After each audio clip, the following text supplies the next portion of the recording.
Lucas 5, 4 al 7.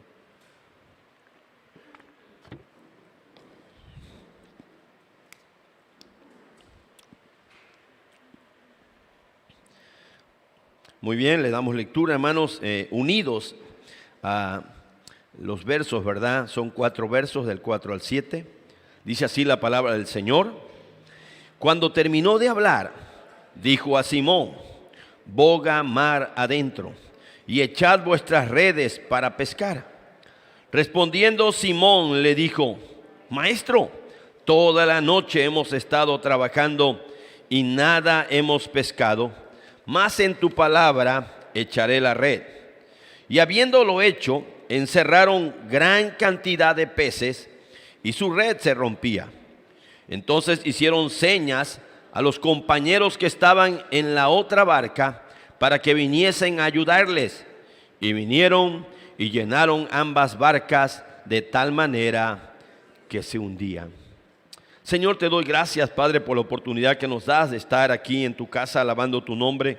Y ahora, Padre, anhelamos, deseamos y necesitamos que hables tu palabra a nuestros corazones, que nos ministres en esta hora, Padre, con el Evangelio, con esta narración tan hermosa de lo sucedido en aquel hermoso, Padre, lugar en el mar de Galilea. Habla al corazón de mi hermano y de mi hermana que está aquí en tu casa, pero habla también al corazón del hermano que está, Señor, allá en su hogar, o en un hospital, o en su centro de trabajo. Padre, en tus manos ponemos este tiempo, rogándote que tu Espíritu Santo sea el que nos guíe, Señor, hacia toda verdad. En el nombre de Jesús te lo pedimos y te lo rogamos y te damos gracias por la oportunidad de poder estar aquí, Señor, en tu presencia. En el nombre de Jesús, amén, amén. Ok, hermano. ¿A cuántos de los que están aquí les gustan la pesca? ¿Verdad? Bueno, ¿a cuántos les gusta y cuántos la practican? A ver, solamente veo a mi yerno, a David, y si estaría su hermano, estaría aquí. Mi cuñado, Juan, le fascina la pesca. A veces no pesca nada, pero cuando logra pescar, aunque sea un curuco, jala y manda las fotos al grupo de la familia. Pero hace días pescó un robalito grande, no, es una chulada, pero pescan al anzuelo, ¿no? Bueno, por ahí nos han platicado, ¿verdad? Nuestro pastor nos ha platicado en algunas ocasiones que fueron a Sabancuy, o cuando iban a Sabancuy, era increíble la forma en cómo pescaban, ¿no? Con esa red que jalaban entre varios marineros y traían el montón de peces a la orilla, ¿no? Y es algo emocionante. No sé si, ¿verdad?, a ti te pueda gustar un poquito el asunto. Lo interesante es que hay quienes lo hacen por deporte, por hobby, por pasatiempo. Y sí que es un pasatiempo, para ahora y no pica nada. Y es aburridísimo, pues. Bueno, en mi forma prefiero ver un partido de fútbol o echamos una cascarita. Pero hay quien le gusta y tiene la paciencia para hacerlo. Hermano, pero en el tiempo del Señor Jesús habían muchísimos que de eso vivían. Y bueno, hoy el relato está alrededor, ¿verdad?, de uno de los apóstoles, uno de los discípulos del Señor, que en ese momento todavía está empezando con el Señor Jesús. Vamos a usar la palabra, no está graduado como apóstol, está en posición de discípulo, ¿verdad? Ya conoce a Jesús, ya trata con él, pero la verdad es que yo sé que es uno de los relatos más usados, más predicados, más enseñados, y no lo vamos a ver todo porque creo que contiene un mundo de datos o de cosas bien interesantes que queremos ver, hermano, a la luz de la palabra del Señor. Con la ayuda del Señor vamos a ver hoy el título de la prédica llamado "En tu palabra lo haré", basado en que el Señor Jesús le dijo, ¿sabes qué? Echar las redes, y Pedro le dijo, ¿sabes qué? Mas en tu palabra echaré la red. ¿Qué es lo primero que vemos, hermanos? El relato está unido a lo que vimos el día domingo, en la última parte. ¿Se acuerdan que el día domingo vimos la necesidad de la palabra que había en otros lados? Jesús dijo, es necesario que también en otros lugares anuncia el evangelio. Y vimos el énfasis que dice el versículo 43, o sea, viendo el orden expositivo, verso 43 del capítulo 4, y dice que Jesús veía la necesidad que en otros lados anunciara la palabra. Verso 44, predicaba en la sinagoga. Y capítulo 5, versículo 1, donde dice la Biblia que la gente se agolpaba sobre él para oír la palabra del Señor. Y él vio que habían 2 barcas, un dato importante. Y vio que los marineros estaban lavando las redes, porque ellos pescaban con redes. Y dice la Biblia que entró en una de esas barcas, que era de Simón, de Pedro, y le rogó que la apartase de tierra un poco, y sentándose enseñaba desde la barca a la multitud. Ese es el contexto del verso 4, hermano. En los versos anteriores, el contexto inmediato. Dice la palabra del Señor, hermanos, claramente, en el versículo 4, 5:4, cuando terminó de hablar. ¿Cuánto crees tú que tardaban los sermones de Jesús? ¿Cuánto crees tú que tardaban las enseñanzas de Cristo? ¿Tú crees que 1 hora? ¿Tú crees que 1 hora 10 minutos? Ni el pastel, hermano. No, en verdad, no. Eran exposiciones a veces largas, llevaban tiempo, eran enseñanzas. Algunos han tratado de unir esto con algún relato en donde la Biblia dice en los otros evangelios que fue cuando enseñó las parábolas. Y puede ser. Hay otros que dicen que no. Y si te pones a pensar en todas las parábolas que Jesús enseñó, que fueron varias y que las enseñó desde una barca así separado del mar, cerquita a la multitud, dice, bueno, si es en esa ocasión, el sermón debe haber tardado bastante. Así que cuando Jesús terminó de hablar, probablemente, hermanos, era como el mediodía. ¿Por qué? Vamos a retomar algunas cuestiones y vamos a ir encontrando algunas cosas que aquí Pedro le va a decir, Señor, toda la noche hemos estado pescando, o sea, ya es de día. Pero es de día cuando Jesús se sube al barco y da la enseñanza, hermano, desde una distancia aproximada donde le pudieran oír. Es lo que vimos el día domingo. Pero el versículo, hermano, nos dice claramente que cuando él termina de hablar, esa barca que a Jesús le sirvió de púlpito, ahora va a ser, hermanos, bendecida. Después de acompañar a Cristo en su sermón, porque la Biblia dice que el Señor le dijo a Pedro, aléjalo un poquito de la orilla. O sea, la barca es de Pedro. Pedro es el que está, vamos a usar la palabra, al timón. Pedro es el capitán de aquella barca. Por cierto, muchos comentaristas y datos que dan acerca del asunto, se cree que era una barca de aproximadamente 8 o 10 metros de largo por unos 2,5 de ancho. O sea, para que entendamos, a lo mejor tú lo podías catalogar como un bote, no es un barco grande, como un bote pesquero, para que lo podamos entender más, ¿verdad? En la idea que podíamos tener, no era tanto una lancha, tampoco un cayuco. No, era un barco pesquero o un bote pesquero, hermano, de una dimensión no muy grande, pero tampoco era una lancha. Ahora, ¿por qué te digo esto? Por lo que vamos a encontrar más adelante, que el Señor le dice, en la primera ocasión, el Señor le rogó. Si ustedes ven el versículo 3, hermano, me gusta a veces hacer esa comparación, que ahí dice, no, son detalles que no tienen importancia, aparentemente no. Pero llama la atención que en el verso 3 dice, y entrando en una de aquellas barcas, la cual era de Simón, le rogó que la apartase de tierra un poco. ¿Quién? Cristo rogándole a Pedro. Reconoce que Pedro es el dueño de la barca y le ruega, el término que está ahí, o le pidió encarecidamente que la separara un poco de tierra. El capítulo 4, el capítulo 5, verso 4 dice, cuando terminó de hablar, dijo a Simón, no como ruego, sino ahora como una orden. Y le dijo, boga mar adentro, cheque el asunto. Pedro lo acompaña en su sermón. ¿Cuánto habrá tardado Jesús en la enseñanza? No sé, pero te quiero llevar en la idea. Pedro viene de trabajar toda la noche y estuvo junto a Jesús cuando Jesús está dando la enseñanza. No sé si abostezaba, no sé si se le quedaban viendo que Pedro tiraba a dormirse, como algunos hermanitos aquí que a veces vienen al culto y vienen cansadones, ¿no? Y a veces hasta se van de lado. Sí, ¿verdad? Puede ser. no sé, o si Pedro tenía mucha energía y está súper consciente y bien despierto y bien atento, o si se le veía la cara de asueñado, de súper cansado todo el día, y Jesús disertando largamente. Y ya, hermano, como al mediodía, cuando Jesús termina el sermón, no sé si Pedro dice, ay, gracias que ya acabó el sermón, ya me quiero ir a la casa, ya tengo hambre, ya quiero estar con mi familia. Y de pronto el Señor le dice, boga mar adentro. Después de que Pedro acompaña a Cristo en su sermón, Cristo va a acompañar a Pedro a una labor que él venía de hacer toda la noche, pero que Cristo quería que la volvieran a hacer. Hermano, después de estar con Jesús en la orilla, porque solamente le pidió que la apartara en la orilla, ahora Cristo le dice, hey, yo quiero que vayamos a aguas profundas. Yo quiero que nos separemos más del mar.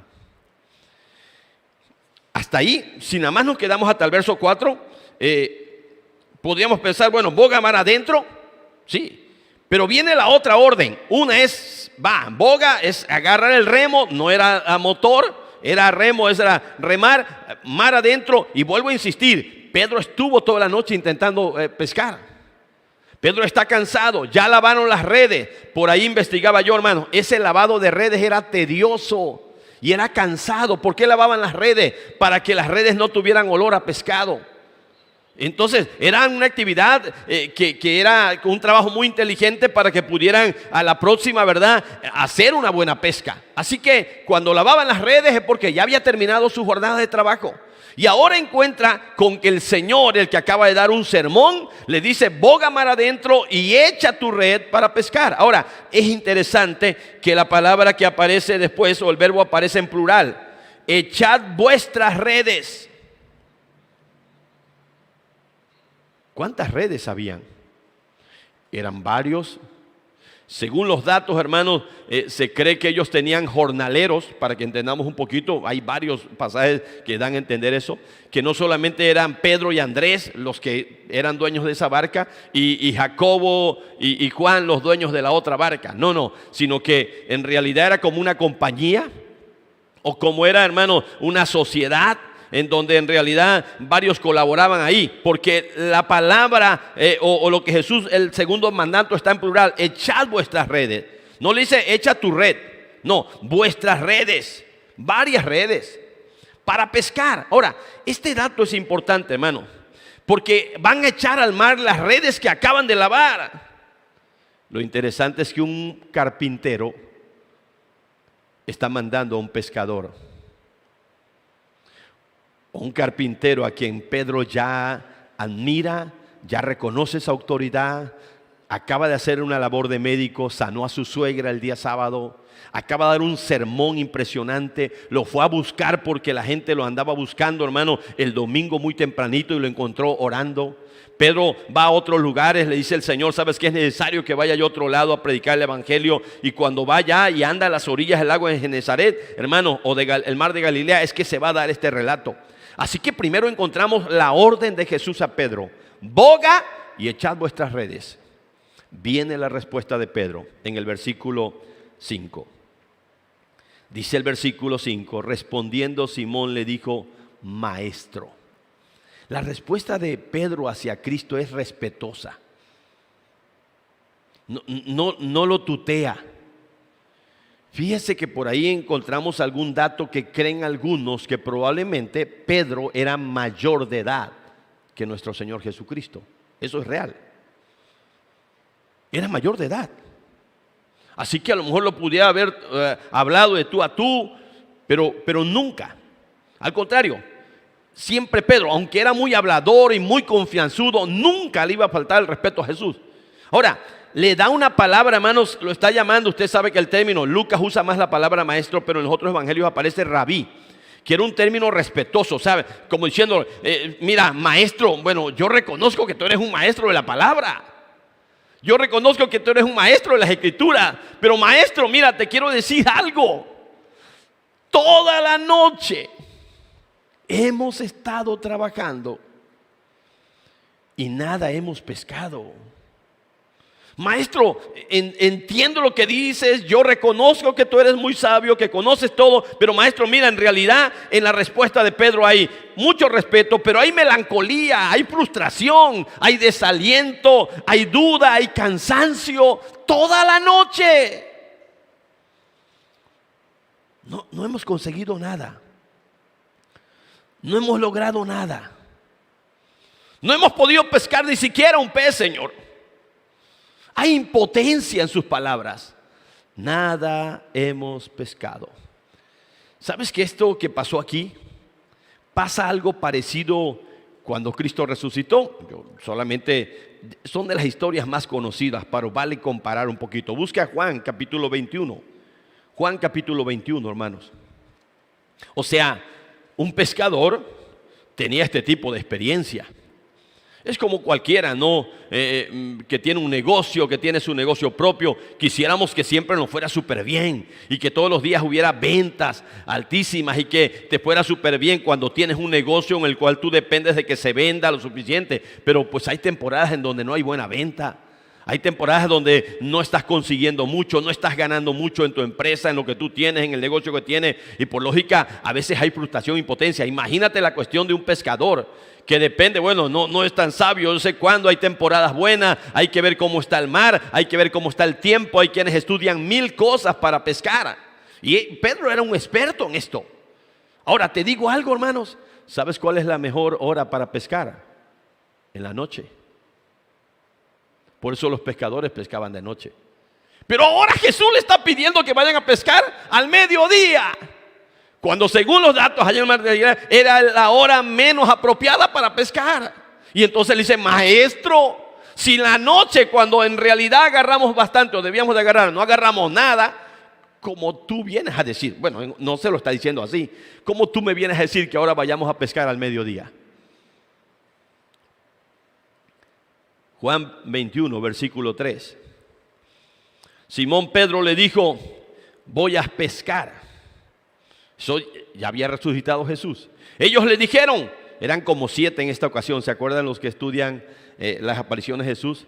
Ellos le dijeron: vamos nosotros también contigo. Pedro era un líder. Y en todo, hermanos, hasta para la cuestión de la chamba, fueron y entraron en una barca y aquella noche no pescaron nada. Vamos, ¿cómo te sientes tú de haber trabajado, haber intentado? Aquí hay varios, no quiero poner. Imagínate que el gordo en su bicicleta ofreciendo la longaniza ahumada, riquísima que hace, y no vende nada. Llega a su casa con el montón de longaniza y la tiene que meter en fría porque le va a echar a perder. Julio hace el montón de mondongo y no puede vender nada. Viri y Miguel hacen los riquísimos frapesos y una noche ponen y él no se para ni una mosca a comprarle. En verdad, yo quiero. Javier a ti anda vendiendo agua, ¿no? Y como llueve bastante y hay frío, en esos días de frío va que vendes muy poca agua, ¿verdad? Pero ahorita le está yendo re bien a Javier, porque es que hay temporada. Sale el paletero en días de diciembre, que va a vender el pobre paletero en diciembre. Pero ahorita la está haciendo. Ahora, pero cuando no haces nada, cuando no pescas nada, cuando mandaron a Pluma al mercado provisional, ¿verdad? Chulada el lugar donde lo pusieron. ¿Cuántos licuados vendía al día Pluma? La neta. Hasta pena le va a decirlo. En verdad, y hay frustración. El que tiene un negocio y vive de él, o sea, siente feo. No es lo mismo que el que trabaja en una compañía, la compañía salga bien las cosas, no, tiene su sueldo. No estoy haciendo comparación, el profesor, el que trabaja en PM, el que trabaja en la comisión, el teléfono médico, no. Pero imagínate, Gerardo no mata, no sé, 20 pollos en el día, ¿no? Y de pronto no los vende, ¿qué hacen con ese pollo mental? Comen pollo todos los días los pobres, ¿por qué vas a hacer? Si que no lo vendió, se lo tiene que por lo menos que comer. Yo quiero que te imagines, porque Pedro no hacía la pesca por diversión, hermano. Él fue a pescar toda la noche porque tenía necesidad. No sé quién de ustedes sigue la serie. Bueno, yo me la eché hace un año, hermano. De Chosen, no sé si exactamente se pronuncia así. Hoy le preguntaba a mis hijos, o te Chosen, algo así. Hermano, Los Elegidos, se las recomiendo. Yo me la eché cuando estuve en los días de pandemia, infectado, encerrado en el cuarto. me bajaron la aplicación. Ya por ahí una vez se mandó a varones, hermano. Tú la puedes ver hasta en el celular. Pero es una serie que está siendo de gran bendición, hermano. Es la historia de Jesús y va por partes y le van haciendo episodios. Pero del relato del milagro de la pesca milagrosa, logras entender cosas que a veces no dimensionamos, porque la Biblia no nos da datos. ¿Cómo crees que estaba la economía de Pedro? Según el relato ahí, todavía Pedro le pagaba los impuestos, en este caso, ¿verdad? Probablemente a Mateo, y que era, si no pagabas los impuestos a tiempo, hermano, era intereses sobre intereses. Era una presión tremenda que tenían muchos de los pescadores. Tenían que sostener no solamente a jornaleros que trabajaban con ellos, sino a su propia familia. Hermano, y cuando uno se pone a pensar en realidad la presión que tenía, entonces entiendes más las palabras de Pedro. Señor, toda la noche hemos estado trabajando y no hemos agarrado nada. Ni curuco, ni pez globo, ni pez conejo. No, nada. ¿Sabes qué, hermano? Los discípulos experimentaron, y yo sé que tú experimentas a veces ese tipo de frustración en tu vida. Cuando intentas algo, cuando quieres lograr éxito, cuando quieres lograr un buen resultado, cuando quieres ganar algo y no ganas nada. Los siervos de Dios lo experimentan. A nivel eclesiástico es lo mismo. Te sientes frustrado cuando haces un trabajo, cuando tú intentas de mil formas hacer que la iglesia reaccione, responda y no logras nada. Y en verdad, y cualquier trabajo va a ser lo mismo. Hermano, y aquí tenemos que dimensionarlo. Se me viene a la mente la ocasión, ¿se acuerdan? Cuando aquel papá llevó a su hijo que estaba endemoniado con los discípulos. Jesús estaba en la montaña a todísimo dar, allá con 3 de sus apóstoles, ¿te acuerdas? Pedro, Jacobo y Juan, hermano, están allá arriba, está chidísimo el ambiente de la montaña. Pedro quiere hacer 3 enramadas, pero abajo hay un problema, una necesidad. Aquel papá llevó a su hijo endemoniado con los discípulos que quedaron abajo. Si 3 están arriba, ¿cuántos habían abajo? 9. Y se los lleva, hermano, para que lo liberaran, para que lo exorcizaran, para que reprendieran al demonio. Y es increíble porque cuando Jesús baja de la montaña, encuentra a aquel hombre y la queja de aquel hombre: yo lo traje a tus discípulos y no pudieron hacer nada. Ahora, imagínate cómo se sentían los discípulos: fracasados, no servimos para nada. Se me hace que nosotros en realidad no le vamos a entrar a esta cuestión del ministerio porque no me funciona el asunto, porque la gente no me responde, porque en realidad yo no sirvo a veces ni para orar por una persona que está en un nivel de esclavitud. Y hay frustración, como cualquiera que realiza cualquier trabajo. Ahora imagínate aquí, en su trabajo laboral, antes de que fueran discípulos, ellos en realidad podían entender esto. Ahora, hermano, ¿sabes tú que Jesús dijo verdades acerca? Él, fíjese, a mí me gusta esta palabra de Cristo. Enseña que para que se logre hacer algo verdaderamente se necesita estar en buena relación con Él. Él dijo: yo no puedo hacer nada por mí mismo, en Juan 5:30. Pero hay un verso que sí quiero que busquen, Juan 15:5. Es muy conocido y lo podemos hasta decir de memoria, la parte que más interesa. Juan capítulo 15.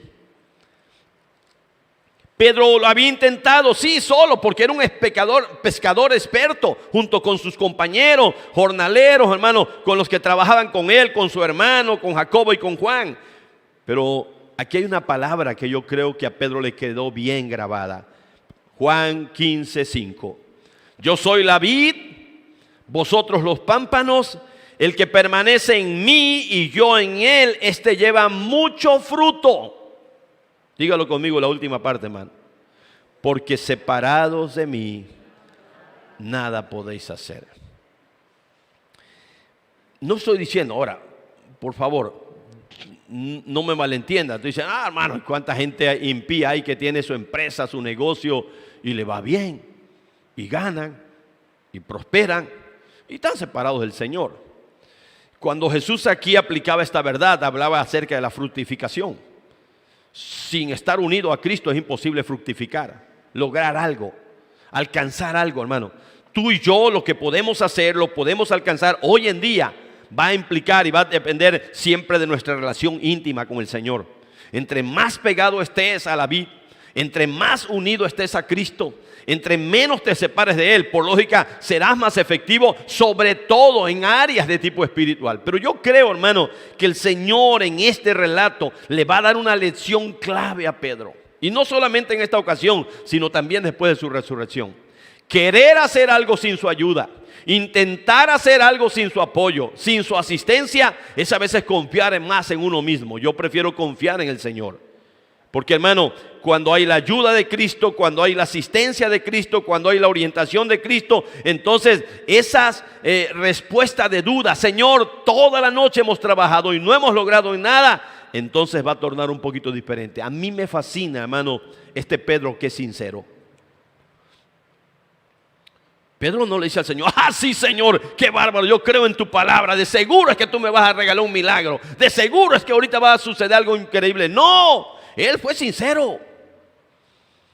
Señor, la verdad es que no sé ni por qué me mandas a hacer esto. Es mediodía, en la noche intenté yo hacerlo y no logré nada. Pero vea la respuesta de Pedro, ahora su obediencia. Primero, la respuesta de Pedro, su duda. La otra parte del versículo 5, la última parte, está unido en el mismo verso, pero lo separo para analizarlo ahí. Toda la noche hemos pescado y no hemos pescado nada. Bueno, toda la noche hemos intentado trabajar y agarrar peces, pero no hemos pescado nada, nada hemos pescado. Pero como dice el verso 5 en la última parte, más en tu palabra echaré la red. ¿Sí entiendes el asunto? Yo por mí no lo quiero hacer. Es que estoy cansado. Es que ya lo intenté. En realidad, voluntariamente que yo lo vaya a hacer con gozo, no. Pero si tú me estás mandando, si tú me estás diciendo que yo lo haga en tu palabra, porque tú me mandas, porque tú lo ordenas, porque reconozco que tú tienes un señorío, yo la he hecho. Y yo me imagino en su mente, Pedro, la voy a echar y le voy a demostrar al Señor que ahorita no va a agarrar nada, porque si no pesqué en la noche, tampoco ahorita. Oh. Porque, hermano, aquí va el asunto. ¿Sabes qué me gusta de este relato y de esta parte en especial? Que yo a veces veo en este caso a Pedro una obediencia en donde todavía no hay una fe desarrollada como tal. Porque ya antes manifestó su duda y su frustración y su desánimo y su impotencia. Es que no hemos pescado nada. Pero porque tú lo dices que yo lo haga, yo lo voy a hacer. Hermano, cuando el Señor manda a hacer algo, lo sientas o no lo sientas, tengas ganas o no tengas ganas, digas tengo una fe segura de que debo de hacerlo o no lo tenga, la clave está en la obediencia. Hermano, la Biblia va a enfatizar mucho en que aprendamos a obedecer a Jesús aún por encima de nuestras dudas, o aún por encima de nuestros signos de interrogación. ¿Por qué me manda el Señor a hacer esto? La neta, lo hemos platicado otras veces. ¿Tú crees que Abraham no tuvo duda cuando Dios le dijo a Abraham: toma a tu hijo, a tu único hijo, y ve y ofrécemelo en sacrificio? ¿Tú crees que en la mente de Abraham no hubieron preguntas? ¿Qué onda agarra, Señor?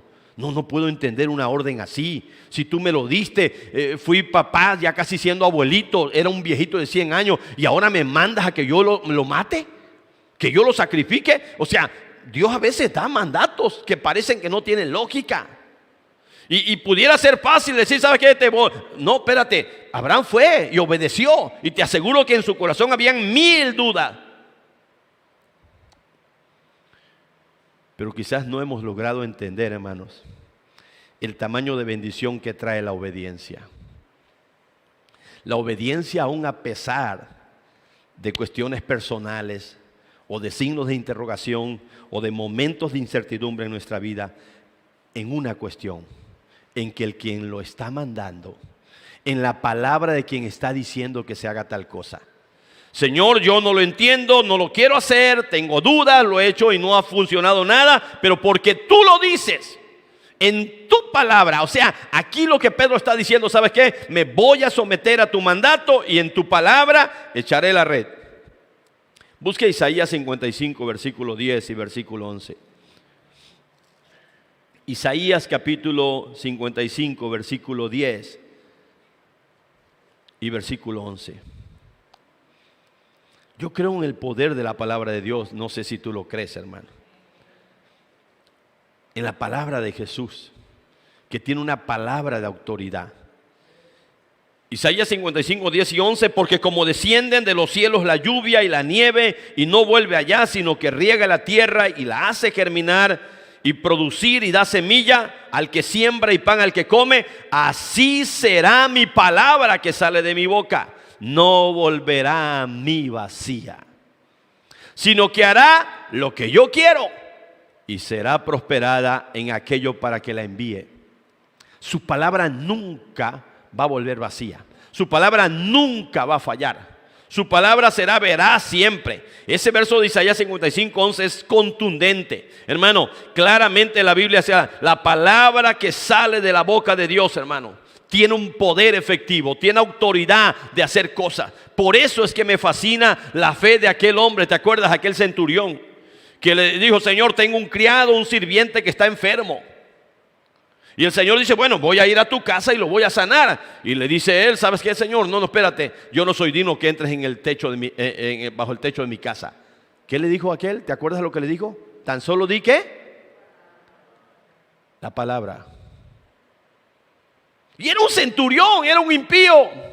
Tan solo di la palabra. Yo creo que tu palabra tiene poder de hacer cosas. Y cuando uno obedece, cuando uno da una orden, yo creo en la autoridad que tú tienes. Porque él habló: yo soy un hombre bajo autoridad. Y le digo a este: ve y va. Y al otro: viene, ven y viene. O sea, el hombre tenía fe en la palabra de Cristo, hermano.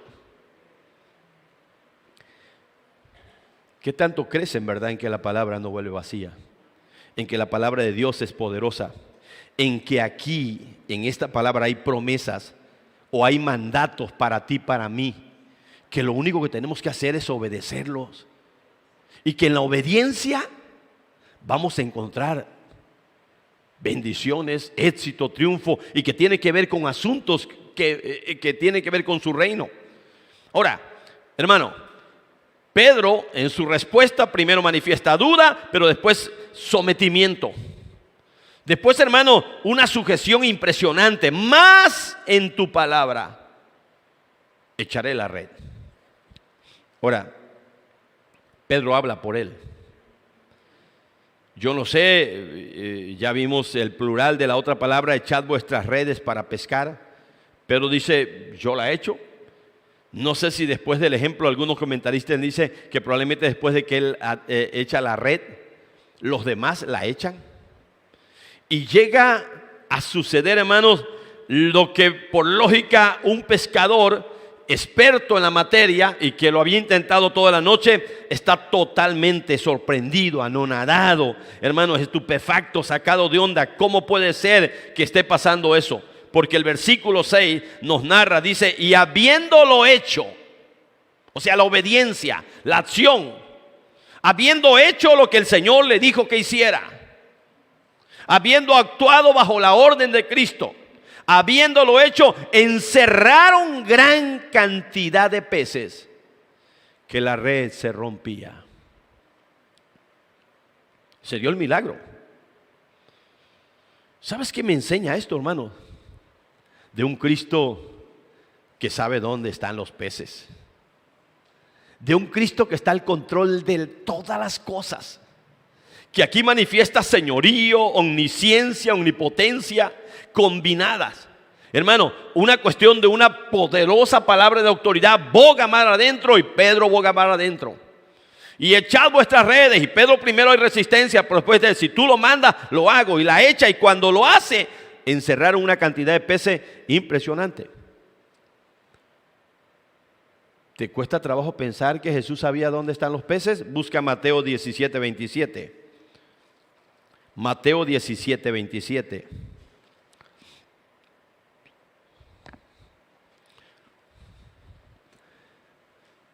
Dice la palabra del Señor: llegaron a pedirle que Jesús pagara el impuesto, las 2 dracmas, hermano, y dice la Biblia en el verso 27, Mateo 17:27: sin embargo, para no ofenderles, ve al mar y echa el anzuelo, y el primer pez que saques, tómalo, y al abrirle la boca hallarás un estatero, tómalo y dáselo por mí y por ti.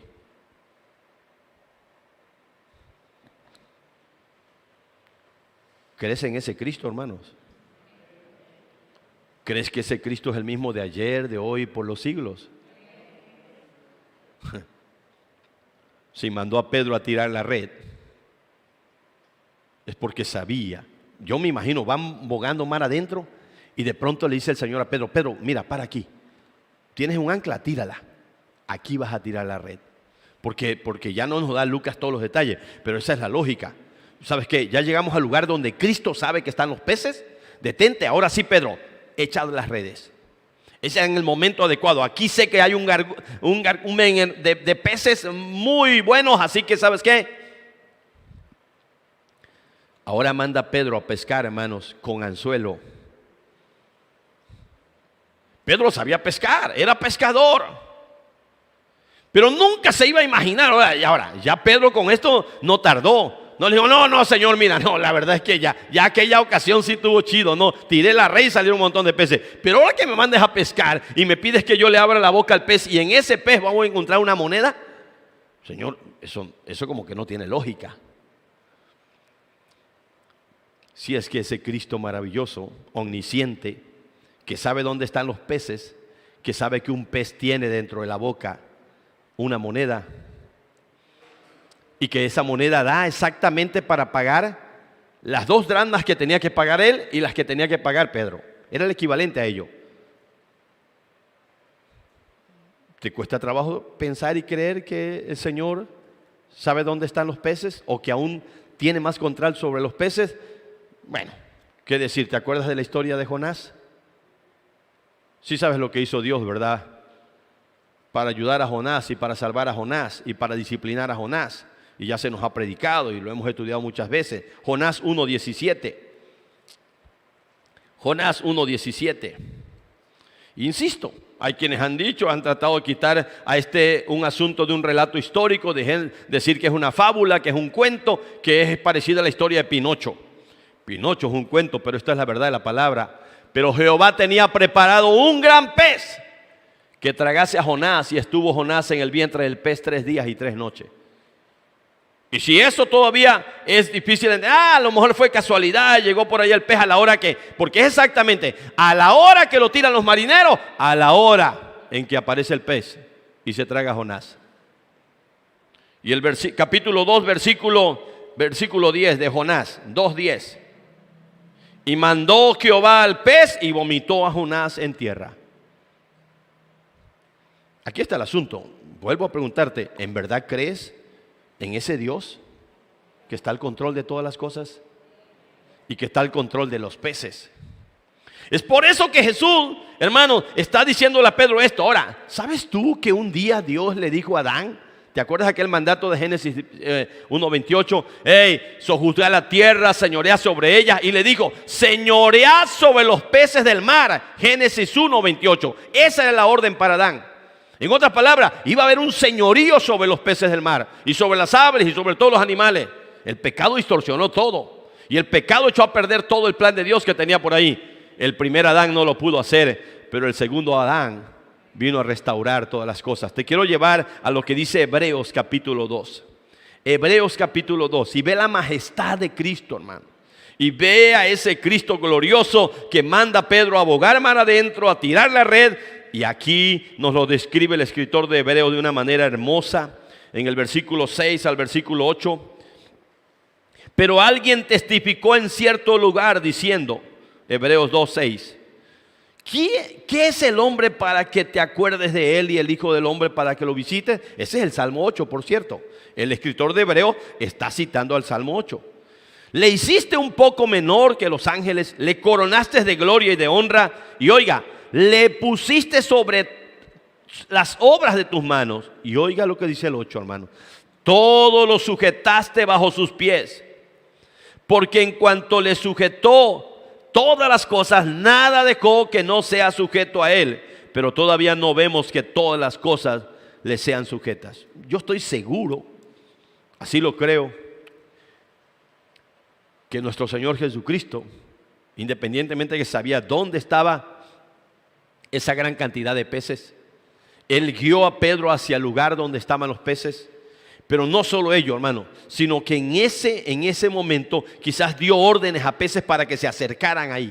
Como si él hubiera tirado alimento a los peces para que estuvieran amontonados ahí. Y ahí a la hora de tirar la red, exactamente los capturaran. ¿Por qué creemos esto? ¿Y por qué decimos esto, hermano? Porque es hermoso ver, ¿verdad?, a un Cristo que lo sabía todo.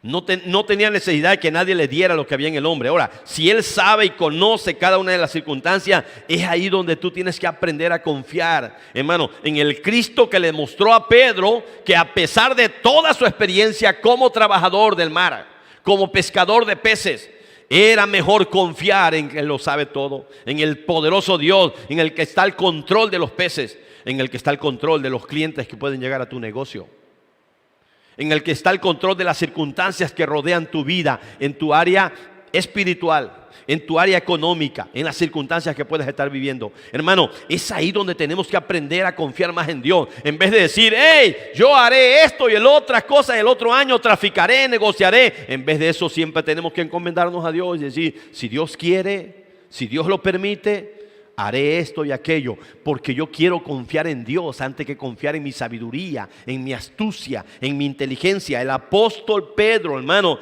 aprendió una gran lección. Él era muy así, volado, se atrevía, hacía las cosas, hermano. Pero ahora dice, ¿sabes qué? Conviene más obedecer a Cristo. Te llevo al relato de Juan 21, el de después de la resurrección. Juan 21, hermanos, nuevamente. ¿Te acuerdas cómo fue el suceso? Habían intentado pescar toda la noche, no habían pescado nada. De por sí están tristes porque su Señor había muerto, ya se les había parecido, pero pues por lógica todavía está el sentimiento, se esconden, tienen temor. Y dice la Biblia en el verso 4, 21:4, cuando ya iba amaneciendo se presentó Jesús en la playa. Mas los discípulos no sabían que era Jesús. Todavía está oscuro y no lo alcanzan a distinguir. Y les dijo, hijitos, ¿tenéis algo de comer? Y le respondieron, no. Y les dijo, echad la red a la derecha de la barca y hallaréis. Jesús sabe dónde están los peces, hermano. Deja que Él te guíe. Deja que Él te oriente. Déjate dirigir por el Señor. Deja de creer que tú la sabes de toda, que tú eres un experto en tal materia, en tal cosa. Hermano, deja que el Señor te dirija. Deja que el Señor te diga dónde vas a echar la red. Deja que el Señor te oriente qué es lo que tienes que hacer. Hermano, por favor, entiende esta verdad. Es tan hermoso verlo en la palabra. Y hay una recompensa a la obediencia. Esta es la recompensa a la obediencia. Entonces vemos la orden de Jesús a Pedro, vemos la respuesta de Pedro primero en duda, vemos la respuesta de Pedro ahora en obediencia y ahora vemos la recompensa a la obediencia. Una gran cantidad de peces y su red se rompía. En este relato de Juan 21 dice que la red no se rompía. Ahora, no quiere decir que se rompía y que los peces se escaparon. No, que empiezan a darse cuenta, hermanos, que las redes ya no aguantan el peso de tanto pescado. Y entonces aparece el versículo 7, volviendo a Lucas 5:7. Entonces hicieron señas a los compañeros que estaban en la otra barca. Pero aclaro, la otra barca está en la orilla. Porque el Señor a quien le dio la orden de bogar mar adentro es a Pedro con su barca. Y la otra barca, que algunos creen que era la de Jacobo y Juan, a otros dicen que no, era del mismo Pedro en la compañía. No nos vamos a meter en tantos detalles ahí, pero bueno, al fin de cuentas, dice que le hacen seña a los compañeros que estaban en la otra barca para que viniesen a ayudarles. Algunos dicen le hacen seña porque la distancia era relativamente grande y a lo mejor no los iban a oír. Y no sé si le hacían con la mano así, ¿no? Mientras los demás intentaban jalar los peces y meterlos a la barca. O no sé si chiflaba, pero... O sea, no sé. La cuestión es que dice que le hacían señas para que se acercaran, ayudarlos. Cuesta a veces trabajo entender algunos detalles. Dicen por ahí, hermanos, que el mar de Galilea tenía aproximadamente 23 a 25 kilómetros de largo, pero de ancho tenía como 10 kilómetros, 11 o 12, varían los comentaristas. Pero yo quiero que nos pongamos a pensar un poquito. Bueno, no sé de esto yo, sinceramente no sé, pero bueno, aquí está el capitán o está David. Esas plataformas que se ven aquí frente a la playa, ¿cómo a qué distancia están del mar? ¿En kilómetros? Como a 6 o 8 kilómetros, ¿sí? O sea, vamos a pensar para que tengamos la idea, imagínate, como la mitad, vamos a pensar 6 kilómetros, como la mitad del mar de Galilea. Comentaristas dicen que cuando Jesús dice boga mar adentro, ¿sí? Boga hacia aguas profundas, dice otra versión, es cuando están en la parte más honda, en la parte de la mitad del lago, del mar de Galilea. Por lógica, desde esa distancia hasta la orilla era dificilísimo que los pudieran escuchar. Y le hace seña, es al mediodía, hay sol. Me imagino que la gente está, acuérdate que le predicó a multitudes, la gente está en la orilla. No voy a decir de chismoso, porque no hay chismosos allá, no, solo por acá. Pero viendo, ¿no? ¿Qué onda, no? Pedro no pescaron toda la noche, ya lavaron las redes y el Señor aquí se lo lleva mar adentro. Y están vigilando todo el asunto. Y los otros que están en la barca lo mismo, están checando ver qué pasa. Y no es que tardaron como el pescador que va a pescar y tira una vez y no saca nada y otra vez, no, sino que a la primera, hermano, empieza a ver el forcejeo y empiezan a hacerle seña. Llama la atención, hermano, buscan ayuda, pero la idea no es solo buscar ayuda, sino que es que no les entraban los peces en su barca. ¿Qué cantidad de peces habrán pescado? Para que en realidad, como dice el versículo, hermano, dice el versículo 7, entonces hicieran señas a los compañeros que estaban en la otra barca para que viniesen a ayudarles, y vinieron y llenaron ambas barcas de tal manera que se hundían las dos barcas. Era tal la cantidad de peces, hermanos, era tanta la pesca, la bendición de haber obedecido a Jesús, que en realidad Pedro dijo, ¿sabes qué? Para empezar, no me va a entrar a mí. Dios me ha bendecido tanto, me ha dado tanto, que sería demasiado egoísta, y por querérmela todo yo, me va a hundir mi barco. Así que lo ideal es que si me está bendiciendo tanto Dios a mí, yo le haga seña a los otros que en realidad están allá en la barca y la barca está vacía. Igual habían intentado pescar toda la noche y no tenían nada, tan frustrados como estaba Pedro antes. Así que le hacen seña, vienen a ayudarlos, y en su ayuda está, hermanos, su recompensa. Las dos barcas llenas de peces, pero era tan llena de tal manera que las barcas tendían a hundirse. No se hundieron por lógica, en esas barcas va el Señor. Vemos a un Cristo que le dijo un día a la tormenta, al mar, calla, enmudece, y el mar se aquietaba. Y ahora lo vemos, hermanos, mandando a los discípulos a ir mar adentro, porque Él sabía dónde están los peces. Y era tal la bendición, y es tan grande el milagro, y es tanta, hermano, la recompensa por la obediencia, que aquellos la tienen que compartir. Qué linda historia, hermano. El resto lo veremos en otra ocasión. Busca 2 Corintios 8. 2 Corintios 8. Mira, hermanos, qué hermoso esto que Pablo les escribió a los corintios. 2 Corintios capítulo 8, versículo 9 al 15. Sígame con su vista ahí o acá en la pantalla. ¿Te acuerdas de lo que escribe aquí? Pablo va a escribirle acerca del ejemplo de Macedonia, está levantando ofrendas para los pobres de Jerusalén, y se lo está escribiendo a los corintios. Y dice, verso 9, 8-9, porque ya conocéis la gracia de nuestro Señor Jesucristo, que por amor a vosotros se hizo pobre, siendo rico. ¿Para qué se hizo pobre Jesús? Lo dice conmigo, hermano. Para que vosotros con su pobreza fueseis enriquecidos. Y en esto doy mi consejo. Oiga el consejo que da Pablo. Porque esto os conviene a vosotros, se lo está diciendo a los corintios, que comenzasteis antes no solo a hacerlo, sino también a quererlo desde el año pasado. Ahora pues, llevad también a cabo el hacerlo, para que como estuvisteis pronto a querer, así también lo estéis en cumplir conforme a lo que tengáis. Oye esto, porque si primero hay la voluntad dispuesta, será acepta según lo que uno tiene, no según lo que no tiene. ¿Por qué decía Pablo esto? Verso 13, ponga atención, hermano.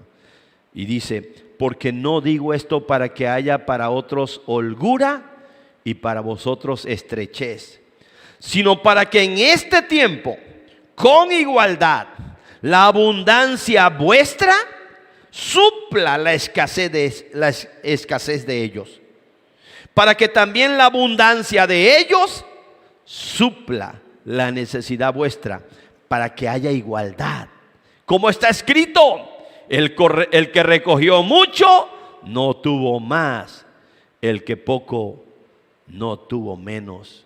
El que pescó mucho no tuvo más, el que no pescó nada no tuvo menos. ¿Por qué?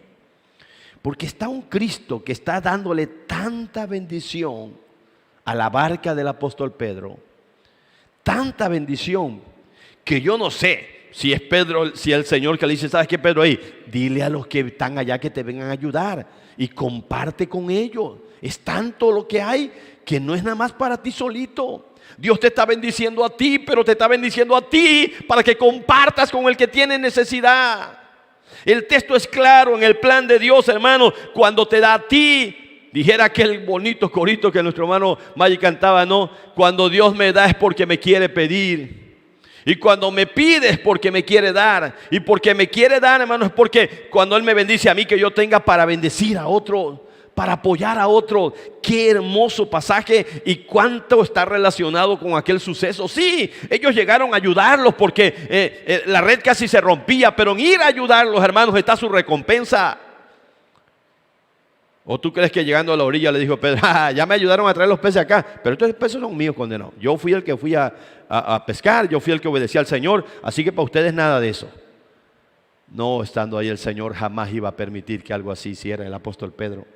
Pedro se ha dado cuenta que por él mismo no hubiera agarrado ni un solo pez. Así que ahora el Señor no le ha dado solo para él, sino le ha dado para muchísimos. No me imagino la fiesta que hicieron, hermanos, los que estaban a la orilla. De seguro armaron ahí, hermanos, todo un asadero de pescados, chulada, hermanos, y empezaron a comer, a disfrutar de la bendición. Jesús acababa de hacer un milagro que tenía a todos sorprendidos, maravillados. Hermano, ese es el Cristo nuestro. Pero el problema está en que a veces somos demasiados egoístas. Pienso que me bendiga a mí, que me dé a mí, estoy pensando solo en mí, que vengan los peces a mi barca, que el Señor me ayude a encontrar bendición para mi vida, pero no estoy pensando en compartir de lo que Él me da, en darle a otros, porque hay otros que en verdad no tienen nada, que en verdad están como estaba Pedro, han pescado, trabajado toda la noche y no han agarrado nada. Sin embargo, a ti te ha dado el Señor bastante, y quizás a algunos les ha dado hasta de más. Pero la pregunta es ¿para qué?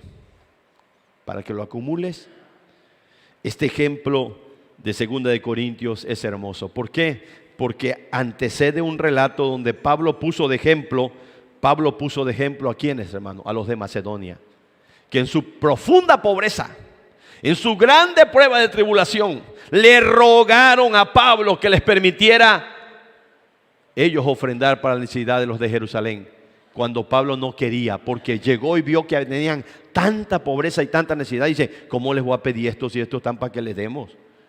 Pero ellos sabían que más bienaventurado es dar que recibir, hermano. Esta historia es hermosa, hermano. Y son datos que aparecen en los versos que a veces le pasamos desapercibido. Pero quiero terminar con una porción basada mayormente, hermanos, en promesas hermosas que Dios le dio al rey David. Yo sé que todos queremos y confiamos en la palabra del Señor. ¿Qué tanto en verdad? Porque hay promesas generales, hay promesas muy particulares. Esta que vamos a ver después muy específica para David. 2 de Samuel 7:25. 2 de Samuel 7:25. Y tiene que ver con el tema, en tu palabra. Confío en la palabra que me diste. Confío en la orden que me estás dando. Me dices que yo lo haga, lo voy a hacer. En tu palabra lo haré. En tu palabra echaré la red. En tu palabra emprenderé. En tu palabra llevaré adelante este proyecto. Voy a encomendar a Dios mi camino. Voy a confiar en Él y Él hará. Pero yo voy a confiar en Él y haré lo que Él me mande hacer. Lo voy a obedecer. Mira, 2 de Samuel 7:25. 7:25. David está orando. Te cuento, llegó Natán y le dio una palabra hermosa a David. Hermosa y triste, porque le dijo, sabes que Dios manda a decir que tú no puedes construir el templo, pero Dios te manda a decir que te va a bendecir a tu hijo y que va a levantar un hijo tuyo y que va a edificar casa a su nombre y que él va a ser un padre para él, y aunque un caiga y tropiece, lo va a disciplinar, pero Dios no va a apartar su misericordia de él. Se refería a Salomón. Y dice el verso 25, Ahora pues, ¿lo puedes decir conmigo, hermanos? Ahora pues, Jehová Dios, confirma para siempre la palabra que has hablado sobre tu siervo y sobre su casa, y haz conforme a lo que has dicho. Esta palabra es específica para David, pero cuántas promesas y cuántas bienaventuranzas no hay para ti, para mí en la Biblia. Bienaventurado el varón que confía en Jehová. Sus hijos serán dichosos después de él. Bienaventurados los de limpio corazón. Ellos van a ver a Dios. Bienaventurados los que tienen hambre y sed de justicia, porque ellos serán saciados. Y son promesas generales. Hay unas que a veces son específicas y hay quienes la quieren agarrar para ti. Pero hay muchas que son generales, hermano. ¿Por qué no decirle a Dios, Señor, en tu palabra, en esa palabra que diste, en esa orden, en ese mandato, en esa promesa, en esa palabra yo voy a esperar? Agárrate de la palabra, confía en la palabra, confía que Cristo sí lo sabe todo, que es poderoso, que tiene autoridad, que Él sabe hacer cosas que a ti te van a sorprender y a mí igual, hermano. Más allá de lo que tú puedas creerte inteligente en muchas cosas, en negocios, en trabajo, en compañías, en lo que sea, confía en el Señor. Mira, te llevo al Salmo 119, es sorprendente. Tú sabes que el Salmo 119 es el Salmo de la palabra de Dios, y que todo el énfasis está sobre la palabra de Dios en ese Salmo. Es muy largo, ¿sí? Pero vamos a ver algunos versos solamente ahí, rapidito. Salmo 119, y los voy a ir dando así en orden. Primero, en un orden no de como está en el texto, sino que tiene que ver con la lógica de lo que estamos viendo. Versículo 49 y 50.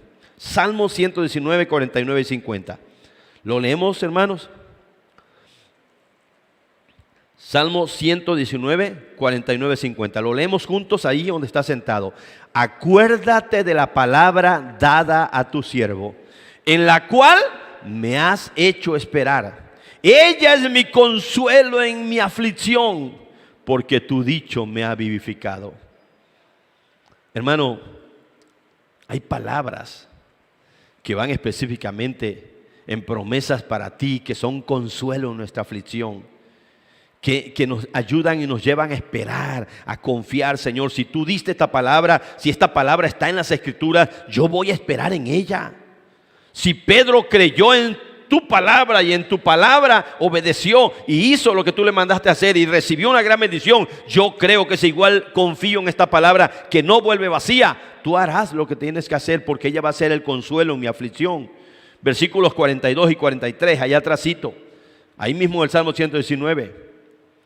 Dice, y daré por respuesta a mis avergonzadores que en tu palabra he confiado. No quites de mi boca en ningún tiempo la palabra de verdad, porque en tus juicios espero. ¿A quién se le iba a decir? A mis avergonzadores. Hay quienes quisieran avergonzarnos, que viviéramos humillados, cabizbajos, derrotados, fracasados, porque no logramos hacer nada, porque en nuestro intento las cosas no nos salen. ¿Sabes qué? Pero tú tienes que decir, ¿sabes qué? En tu palabra he confiado. Y se lo voy a decir en respuesta a ellos, porque tenemos un Dios que sí responde, un Dios que sí sabe mandar y que su palabra se cumple. Amén, hermano.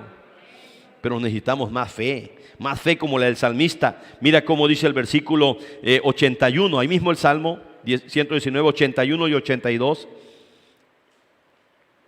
¿Cómo te sientes ahora? Dilo conmigo. Desfallece mi alma por tu salvación, mas espero en tu palabra. Desfallecieron mis ojos por tu palabra, diciendo, ¿cuándo me consolarás, Señor? ¿Cuándo va a cambiar esta situación que estoy viviendo? ¿Cuándo van a cambiar mis circunstancias? Señor, pero aunque desfallezcan mis ojos, aunque desfallezca mi alma y a veces sienta yo desmayar, yo seguiré confiando en tu palabra. Pase lo que pase, venga lo que venga, debemos de seguir confiando en la palabra del Señor. 114, Salmo 119, versículo 114. Y con esa palabra terminamos. ¿Te pones de pie, hermano? Salmo 119, 114. Mi escondedero y mi escudo eres tú. En tu palabra he esperado. Te soy sincero, yo soy fácil de desanimarme. Para proyectos y cosas así, no, olvídate. Cuando mi esposa me conoce, a veces vemos a alguien que puso por ahí un changarrito, una taquería, y pasa uno y no ves que no tiene nada de gente. Digo, ay Señor, dale, mándale clientes, ¿no? Qué difícil, qué duro deben sentir. O sea, y se siente. Bueno, mi familia que me conoce sabe la forma que... O anda vendiendo a alguien en la calle, ¿no? Limón, aguacate, y ves que pasa y nadie le compra. Y dice, Señor, yo quisiera que ya apareciera un montón de clientes y lo comprara todo. Porque a veces quieres comprarle todas las cosas, ¿verdad? Pero a veces no puedes hacerlo. ¿Qué habrá sentido Pedro? ¿Cómo se sentía un pescador de estar pescando, lavando las redes? Y Jesús está enseñando por ahí y ves que ellos no hicieron nada. Sientes gacho que la gente dijera ahí, da pena ajena, ¿no? No quisiera que nadie me viera. Pero ¿cómo se sentía después Pedro? No, yo me imagino a Pedro chulada, ¿no? Que no le importaba que el barco casi se le estaba hundiendo. Él venía feliz, con una sonrisa. Su frustración, su tristeza, su desesperanza que había tenido en la mañana después de escuchar el mensaje de Cristo, ahora venía, hermanos, con su rostro lleno de alegría. ¿Por qué? No estamos hablando de solo una cuestión material, porque vamos a ver el domingo lo que va a pasar. Bueno, cuando nos toque nuevamente, hermano, lo que va a pasar a raíz de eso. Pedro va a estar impresionado y se va a dar cuenta de que está nada menos que ante el Dios Todopoderoso. Y quedará postrado ante Jesús reconociendo que Él es un pecador y que Cristo es el hombre más maravilloso que ha pisado la tierra. Pero ese Cristo está con nosotros, hermano, para quitarnos la tristeza de que no hemos logrado nada, de que quizás nos está yendo mal, de que tu economía está en crisis, tu hogar, tu matrimonio tiene problemas, tus hijos andan lejos del Señor, circunstancias X, hermanos, las que vivas. Hazle caso a Jesús. Hazle caso a su palabra. Dile al Señor, Señor, lo he intentado. Le he hablado muchas veces a mi hijo. Ya no lo quisiera yo volver a hacer porque ya estoy cansado. Ya no quiero decepcionarme. Pero en tu palabra la echaré otra vez. En tu palabra le volveré a decir. En tu palabra lo volveré a intentar. Amén, hermanos. Porque en tu palabra yo estoy confiando y esperando. Señor, gracias. Gracias. Gracias por un milagro tan lindo que cuando meditamos en los detalles nos damos cuenta que esa barca que sirvió como púlpito fue bendecida por el Señor. Que cuando nosotros te prestamos a ti nuestras cosas, nuestra barca, nuestro carro, Señor, nuestra vida, nuestro tiempo, y digo prestar porque a veces nos creemos dueños de ello, pero todo es tuyo. Pero si hacemos lo que hizo Pedro, sí, llevamos la barca cerquita a la orilla para que desde ahí predicara a Jesús, de seguro tú vas a bendecir esa barca. Yo te pido que bendigas el hogar, la familia, el corazón, el tiempo, Señor, la vida de mi hermano que está aquí, Padre. Porque de una u otra manera a veces venimos ante ti y estamos ante ti como quizás estaba Pedro oyendo aquel sermón aquella mañana, triste porque no había pescado nada, no tenía que comer, no tenía que llevar a la casa, no había dinero, había deudas quizás. Pero escuchó el mensaje, obedeció a tu voz y aunque tuvo dudas y dijo, es que no he logrado hacer nada, en tu palabra echaré la red y fue grande la bendición para su vida. Ayúdanos a hacerlo una vez más. Aunque estemos cansados, aunque estemos tristes, aunque estemos desalentados, Señor, que no perdamos la esperanza, que no perdamos la fe, que creamos que si tú nos mandas a intentarlo de nuevo, lo debemos de hacer, Señor. Y en tu palabra lo intentaré otra vez y creo que lo lograré, Padre. Porque tú eres poderoso, no porque yo sea sabio. Porque yo me he equivocado, porque yo no hice bien las cosas, porque yo no sé dónde están los peces, pero tú sí sabes dónde están los peces. Tú conoces el trabajo, el negocio, el problema, la adversidad que vive mi hermano, que vive mi hermana, la frustración que tienen algunos, la tristeza que tienen algunos porque no han logrado nada, quizás con sus hijos, con su familia, porque Padre, las cosas no van como ellos quisieran. Yo te pido en el nombre de Cristo que al que está aquí en tu casa, como el que está, Padre, allá, Padre bendito, en su hogar o en un hospital, Padre, cansados de luchar contra una salud que se va deteriorando, que le des esperanza. Que este milagro hermoso les pueda hacer decir: Señor, me he cansado de pedirte, pero te lo pediré una vez más en tu palabra, creyendo que si tan solo dices una palabra, tú puedes cambiar mis circunstancias y sanar mi enfermedad, si así lo quieres hacer, Señor. Porque tú sabes dónde están los peces, en tu palabra lo haré. Muchas gracias Jesús. Muchas gracias por tu palabra. En el nombre de Jesús te alabo y te bendigo, Dios Todopoderoso. Amén. Amén. Dios te bendiga.